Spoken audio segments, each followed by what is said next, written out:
Bu yoqda mana shu yerdan o'tganlarga 11 marta Ixlos surasi aytiladi. Ixlos qul huvallohu ahad bilasizmi? O'shanda 11 marta aytiladi. Keyin bitta oyatal kursi aytilib, shu yerdan o'tganlarga baxshida qilamiz. O'qilgan duolarimizni shu yerdan o'tganlarga ato etamiz. Biz ham Xudo xolisa o'tib ketsak, suralarni aytib bizga baxshida qilib ketasizlar.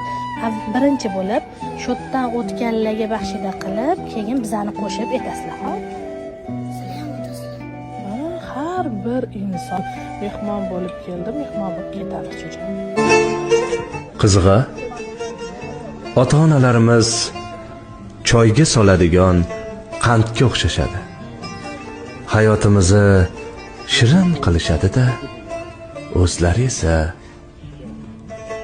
erib